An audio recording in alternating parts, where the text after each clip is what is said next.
Je ne crois pas qu'on se connaisse, vous et moi. Mais je suis à peu près certain qu'on a bien dû se rencontrer quelque part, sur la route, dans un pays quelconque. Vous au volant de votre voiture, et moi dans la cabine de mon semi-remorque. Oui, je suis routier international. J'aime l'aventure, et j'ai roulé ma bosse aux quatre coins du monde. J'en ai passé des frontières, et bouffé des kilomètres de poussière, de boue ou de neige. À cette époque-là, je faisais la ligne sur l'autoroute de Californie. C'est là que m'est arrivée cette étrange histoire. Je venais de loin.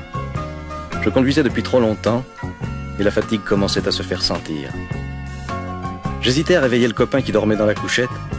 Pour me tenir compagnie, j'avais branché le radiotéléphone de bord. Le mobilophone, comme on l'appelle aux États-Unis.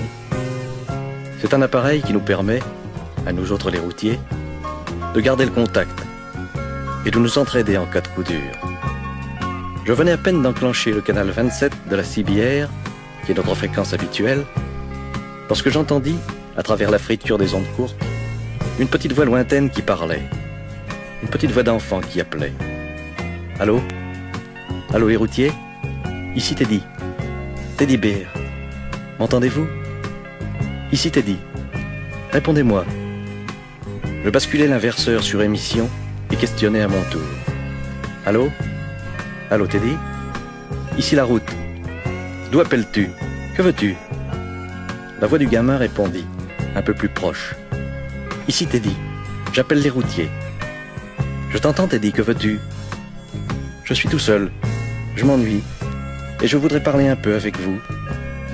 Je vous appelle avec le radiotéléphone de mon papa. Cet été, nous avons eu un très grave accident, et je suis toujours dans mon lit. Le docteur dit que je pourrai remarcher un jour, et que ce sera sûrement très long. J'habite une maison tout près de l'autoroute.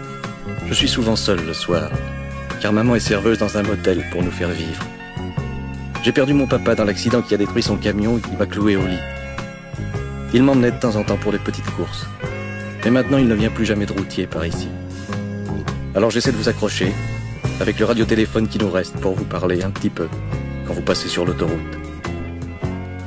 Je ne suis pas une fillette, mais il me sembla soudain que mes yeux se brouillaient, et que j'y voyais moins bien. J'arrêtai le moteur au premier embranchement venu et je sortis ma carte. Dis-moi Teddy, où habites-tu exactement? Le petit me situa sa maison. J'avais de l'avance sur l'horaire, je remis en marche et je sortis de l'autoroute. Bien que j'ai foncé pour arriver chez lui, je n'étais pourtant pas le premier. Bon sang, 6 énormes bahuts m'y attendaient. 6 copains avaient entendu notre conversation et m'avaient devancé. D'autres arrivaient encore. Je réveillais mon coéquipier qui n'en croyait pas ses yeux. On est tous entrés. On a sorti Teddy de son petit lit et ce fut vraiment la fête. Chacun voulait le porter, l'asseoir derrière son volant, le cajoler. Le gosse rayonnait.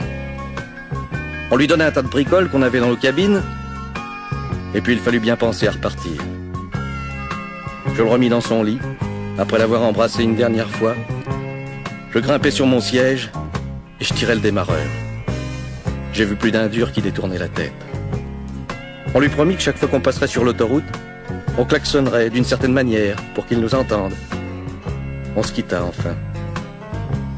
Je n'avais pas fait 3 kilomètres que le mobilophone crépitait à nouveau.